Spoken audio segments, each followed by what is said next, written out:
ത്തോളം Kerala Catholic teachers ഗിൽഡിൻ്റെ പരിപാടിക്ക് ഇതിനു മുൻപും പങ്കെടുക്കാൻ എനിക്ക് അവസരം ഉണ്ടായിട്ടുണ്ട്. ഏറ്റവും ഒരു സംഘടിത ശക്തിയായി ഈ നേരത്തെ അപ്പോയിൻമെന്റ് നടത്തിയ കേസാണ് അധ്യക്ഷയോട് സൂചിപ്പിച്ചത്.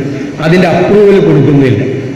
അപ്പോൾ ഒരു കാലത്തും ഇല്ലാത്ത തരത്തിലുള്ള ഒരു അനിശ്ചിതത്വം യഥാർത്ഥത്തിൽ അധ്യാപക നിയമനവുമായി ബന്ധപ്പെട്ട് സംസ്ഥാനത്ത് ഉണ്ട് എന്നുള്ളത് ഒരു യാഥാർത്ഥ്യമാണ്. അത് പരിഹരിക്കാൻ വേണ്ടിയിട്ടുള്ള ശ്രമം വേണം. നിയമസഭയിൽ തന്നെ ഞങ്ങൾ ഈ വിഷയം കൊണ്ടുവന്നിരിക്കുന്നു. തീർച്ചയായിട്ടും നമ്മുടെ സംസ്ഥാനത്തെ പൊതുവിദ്യാഭ്യാസ രംഗത്തെ സംരക്ഷിക്കുന്നതിന് വേണ്ടി എല്ലാവരും ഒരുമിച്ച് നിലപാടെടുക്കണമെന്നുള്ള അഭിപ്രായക്കാരാണ് ഞങ്ങളെല്ലാവരും.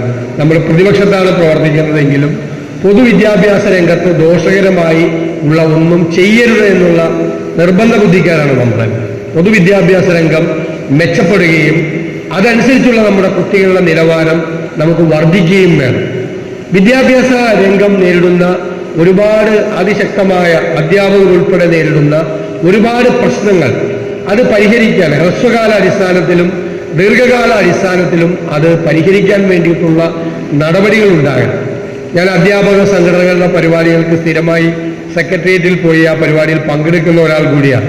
അപ്പോൾ നിരന്തരമായി ഉയർത്തുന്ന പ്രശ്നങ്ങളല്ല മാത്രമല്ല, ഇപ്പോൾ മറ്റ് ജീവനക്കാരുടെ പോലെ തന്നെയുള്ള മറ്റേ DAയുടെ പ്രശ്നം, അതുപോലെ നമ്മുടെ മെഡിസപ്പ് പോലത്തെ പ്രശ്നങ്ങൾ, ഇതുപോലത്തെ ഒരുപാട് വിഷയങ്ങളുണ്ട്. ലീവ് സറണ്ടർ പുനഃസ്ഥാപിക്കുന്നതുമായി ബന്ധപ്പെട്ട ജീവനക്കാരുടെയും അധ്യാപകരെയും ബാധിക്കുന്ന ഗുരുതരമായ വിഷയങ്ങൾ ധാരാളമായിട്ടുണ്ട്. എനിക്ക് തോന്നുന്നത് 2% DA തരാമെന്ന് പറഞ്ഞത് അല്ലേ?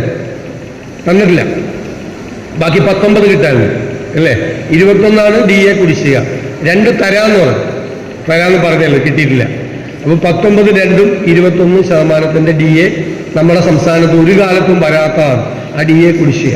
അതുൾപ്പെടെയുള്ള നിരവധിയായിട്ടുള്ള വിഷയങ്ങൾ ഈ മേഖലകളിലുണ്ട്. അതെല്ലാം പരിഹരിക്കുന്നതിന് വേണ്ടിയിട്ട് നിങ്ങളോടൊപ്പം നിന്ന് അധ്യാപകരുടെ പ്രശ്നങ്ങൾ ഞങ്ങൾക്ക് കിട്ടാവുന്ന എല്ലാ വേദികളിലും ഉയർത്തിക്കാട്ടി സമ്മർദ്ദം ചെലുത്തി അത് പരിഹരിക്കാൻ വേണ്ടിയിട്ടുള്ള ശ്രമം നടത്തും എന്ന് ഞാൻ ഈ സമ്മേളനത്തിന് പ്രത്യേകമായ വാക്ക് തരികയാണ്. നമുക്കറിയാം, 60 ഏടിയുള്ള ധാർമ്മികതയും നമ്മുടെ സമൂഹത്തിന് കൊടുത്തുകൊണ്ട് ഒരു ധാർമ്മിക ശക്തിയായി നിലകൊള്ളുവാനുള്ള ആഹ്വാനമായിരുന്നു മാന്നാനത്ത് നടത്തിയ ആ ആദ്യ സമ്മേളനം. അതിനുശേഷം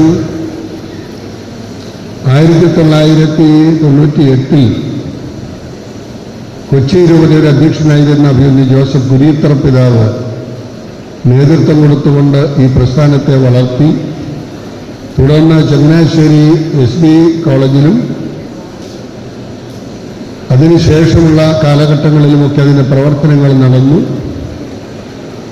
KCBC 2011 അധ്യാപകരുടെ ഒരു സമ്മേളനം വിളിച്ചുകൂട്ടി.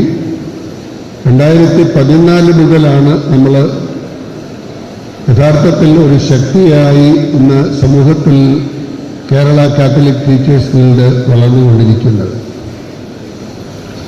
നമ്മെ സംബന്ധിച്ചിടത്തോളം നമുക്ക് ഹൃദയ വിശാലതയോടെ പ്രവർത്തിക്കാൻ സാധിക്കണം.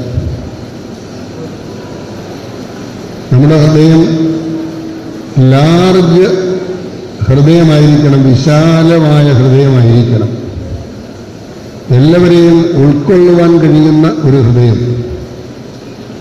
ആ ലാർജ് ഹൃദയം എല്ലാർജഡായാൽ കുഴപ്പമാണെന്നാണ് കാർഡിയോളജിസ്റ്റൊക്കെ പറയുന്നത്. അത് എല്ലാർജായി കഴിഞ്ഞാൽ ഹൃദയത്തിൻ്റെ പ്രവർത്തനങ്ങളെയൊക്കെ അത് ബാധിക്കും.